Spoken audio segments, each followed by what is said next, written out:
ओम शांति। आज हम 30 नवंबर 2005 की अव्यक्तवाणी सुनते हैं। आज की वाणी का सार है, समय की समीपता प्रमाण स्वयं को हद के बंधनों से मुक्त कर संपन्न और समान बनो। आज चारों ओर के संपूर्ण समान बच्चों को देख रहे हैं। समान बच्चे ही बाप के दिल में समाये हुए हैं। समान बच्चों की विशेषता है, वह सदा निर्विघ्न, निर्विकल्प, निर्माण और निर्मल होंगे। ऐसी आत्माएं सदा स्वतंत्र होती है, किसी भी प्रकार के हद के बंधन में बंधाईमान नहीं होती। तो अपने आप से पूछो कि ऐसी बेहद की स्वतंत्र आत्मा बने हैं। सबसे पहली स्वतंत्रता है देह भान से स्वतंत्र। जब चाहे तब देह का आधार ले, जब चाहे देह से न्यारे हो जाए, देह के आकर्षण में नहीं आए। दूसरी बात, स्वतंत्र आत्मा कोई भी पुराने स्वभाव और संस्कार के बंधन में नहीं होगी, पुराने स्वभाव और संस्कार से मुक्त होगी। साथ साथ किसी भी देहधारी आत्मा के संबंध संपर्क में आकर्षित नहीं होगी। संबंध संपर्क में आते न्यारे और प्यारे होंगे। तो अपने को चेक करो, कोई भी छोटी सी कर्मेंद्रिय बंधन में तो नहीं बांधती। अपना स्वमान याद करो। मास्टर सर्वशक्तिवान, त्रिकालदर्शी, त्रिनेत्री, स्वदर्शन चक्रधारी, उसी स्वमान के आधार पर क्या सर्वशक्तिवान के बच्चे को कोई कर्मेंद्रिय आकर्षित कर सकती है? क्योंकि समय की समीपता को देखते अपने को देखो, सेकंड में सर्व बंधनों से मुक्त हो सकते हो।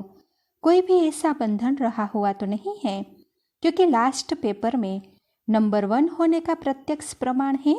सेकंड में जहाँ जैसे मन बुद्धि को लगाने चाहो, वहाँ सेकंड में लग जाए, हलचल में नहीं आए। जैसे स्थूल शरीर द्वारा जहाँ जाने चाहते हो ना, जा सकते हो।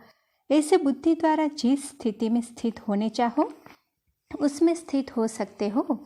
जैसे साइंस ने लाइट हाउस, माइट हाउस बनाया है, तो सेकंड में स्विच ऑन करने से लाइट हाउस चारों ओर लाइट देने लगता है, माइट देने लगता है। ऐसे आप स्मृति के संकल्प का स्विच ऑन करने से लाइट हाउस, माइट हाउस होके आत्माओं को लाइट, माइट दे सकते हो। 1 सेकंड का ऑर्डर हो, अशरीरी बन जाओ, बन जाएंगे ना कि युद्ध करनी पड़ेगी। यह अभ्यास बहुत काल का ही अंत में सहयोगी बनेगा। अगर बहुत काल का अभ्यास नहीं होगा तो उस समय अशरीरी बनना मेहनत करनी पड़ेगी। इसीलिए बाप दादा यही इशारा देते हैं कि सारे दिन में कर्म करते हुए भी बार बार यह अभ्यास करते रहो। इसके लिए मन के कंट्रोलिंग पावर की आवश्यकता है। अगर मन कंट्रोल में आ गया तो कोई भी कर्मेंद्रिय वशीभूत नहीं कर सकती।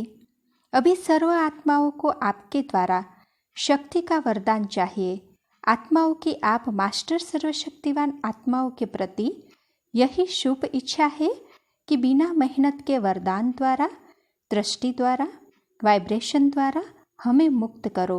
अभी मेहनत करके सब थक गए हैं। आप सब तो मेहनत से मुक्त हो गए हो ना, कि अभी भी मेहनत करनी पड़ती है? सुनाया था, मेहनत से मुक्त होने का सहज साधन है दिल से बाप के अति स्नेही बन जाना। आप ब्राह्मण आत्माओं का जन्म का वायदा है, याद है वायदा? जब बाप ने अपना बनाया, ब्राह्मण जीवन दी, तो ब्राह्मण जीवन का आप सबका वायदा क्या है? एक बाप, दूसरा न कोई। यह वायदा याद है? याद है तो कांध हिलाओ। अच्छा, हाथ हिला रहे हैं? याद है पक्का या कभी कभी भूल जाता है? देखो, 63 जन्म तो भूलने वाले बने, अब यह एक जन्म स्मृति स्वरूप बनो।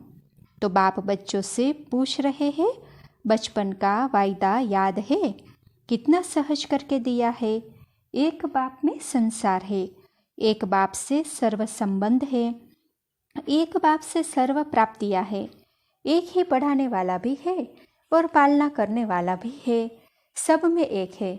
चाहे परिवार भी है, ईश्वरीय परिवार, लेकिन परिवार भी एक बाप का है। अलग अलग बाप का परिवार नहीं है, एक ही परिवार है। परिवार में भी एक दो में आत्मिक स्नेह है, स्नेह नहीं आत्मिक स्नेह। बाप दादा जन्म के वायदे याद दिला रहे हैं। और क्या वायदा किया? सभी ने बड़े उमंग उत्साह से बाप के आगे दिल से कहा, सब कुछ आपका, तन मन धन सब आपका। तो दी हुई चीज़ बाप की अमानत के रूप में बाप ने कार्य में लगाने के लिए दिया है।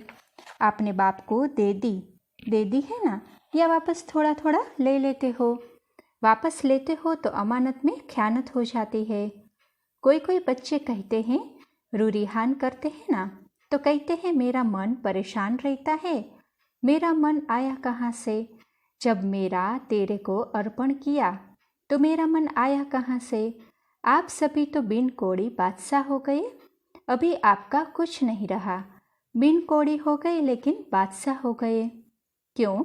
बाप का खजाना वह आपका खजाना हो गया, तो बादशाह हो गए ना।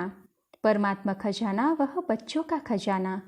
तो बाप दादा वायदे याद दिला रहे हैं, तेरे में मेरा नहीं करो। बाप कहते हैं जब बाप ने आप सबको परमात्मा खजानों से मालामाल कर दिया, जिम्मेवारी बाप ने ले ली। किन शब्दों में?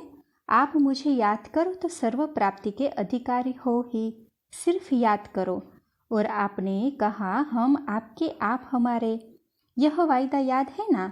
तो बाप कहते हैं खजानों के सदा स्वप्रति और सर्व आत्माओं के प्रति कार्य में लगाओ। जितना कार्य में लगाएंगे उतना ही खजाना बढ़ता जाएगा। सर्वशक्तियों का खजाना, सर्वशक्तियाँ कार्य में लगाओ।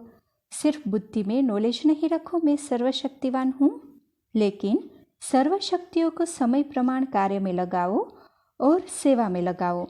बाप दादा ने मेजोरिटी बच्चों के पोतामिल देखा है। तो दो शक्तियाँ अगर सदा याद रहे और कार्य में समय पर लगाओ तो सदा ही निर्विघ्न रहो। विघ्न की ताकत नहीं है आपके आगे आने की, यह बाप की गारंटी है। वैसे तो सर्व शक्तियाँ चाहिए, लेकिन मेजोरिटी देखा गया कि सहन शक्ति और रियलाइजेशन की शक्ति, रियलाइज करते भी हो लेकिन उसको प्रैक्टिकल में स्वरूप में लाने में अटेंशन कम है। इसलिए जिस समय रियलाइज करते हो उस समय चलन और चेहरा बदल जाता है। बहुत अच्छे उमंग उत्साह में आते हो, हाँ रियलाइज किया, लेकिन फिर क्या हो जाता है? अनुभवी तो सब है ना। फिर क्या हो जाता है? उसको हर समय स्वरूप में लाना उसकी कमी हो जाती है, क्योंकि यहाँ स्वरूप बनना है। सिर्फ बुद्धि से जानना अलग चीज़ है, लेकिन उसको स्वरूप में लाना इसकी आवश्यकता है। कभी कभी बाप दादा को कोई बच्चों पर रहम भी आता है। बाप समझते हैं बच्चे से मेहनत नहीं होती है तो बच्चे के बजाय बाप ही कर ले, लेकिन ड्रामा का राज है, जो करेगा वह पाएगा। इसीलिए बाप दादा सहयोग जरूर देता है, लेकिन करना फिर बच्चे को ही पड़ता है। बाप दादा ने देखा है बच्चे संकल्प बहुत अच्छे करते हैं। अमृत वेले बाप दादा के पास अच्छे संकल्पों की बहुत मालाएं आती है। यह करेंगे, यह करेंगे, यह करेंगे।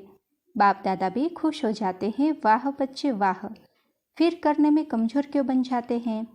इसका कारण देखा गया ब्राह्मण परिवार में संगठन का वायुमंडल, कहाँ वायुमंडल कमज़ोर भी होता है, उसका असर जल्दी पड़ जाता है।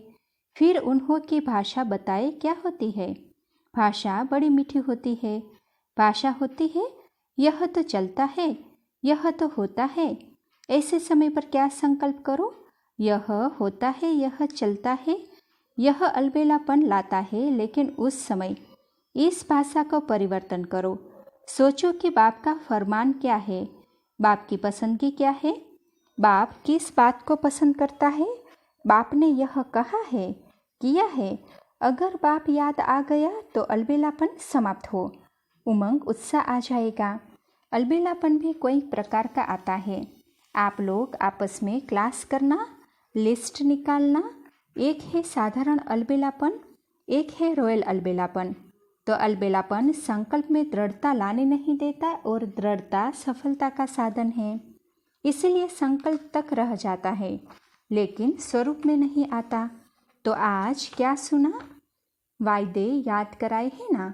वायदे इतने अच्छे करते हैं, बाप दादा वायदे सुनकर खुश हो जाते हैं, लेकिन जितने वायदे करते हो ना उतना फ़ायदा नहीं उठाते। तो बाप दादा यही चाहते हैं, पूछते हैं ना बाप हमसे क्या चाहते हैं? तो बाप दादा यही चाहते हैं कि समय से पहले सब एवर रेडी बन जाओ। समय आपका मास्टर नहीं बने, समय के मास्टर आप हो, इसीलिए यही बाप दादा चाहते हैं कि समय के पहले संपन्न बन विश्व की स्टेज पर बाप के साथ साथ आप बच्चे भी प्रत्यक्ष हो। अच्छा, जो नए नए बच्चे आए हैं मिलने के लिए वह हाथ उठाओ, बड़ा हाथ उठाओ, लंबा। अच्छा, बाप दादा नए नए बच्चों को देख खुश होते हैं कि भाग्यवान बच्चे अपना भाग्य लेने के लिए पहुंच गए हैं, इसीलिए मुबारक हो, मुबारक हो। अभी जो भी नए बच्चे आए हैं उनमें से देखेंगे कमाल कौन करके दिखाता है। भले आए पीछे हैं लेकिन आगे जाके दिखाओ। बाप दादा के पास तो सब रिजल्ट पहुंचती है।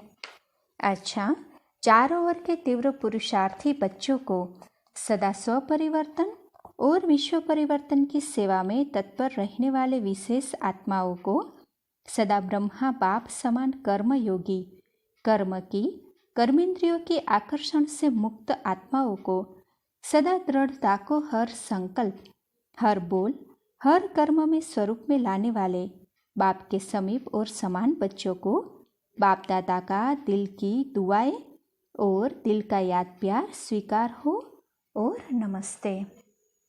अच्छा, ओम शांति।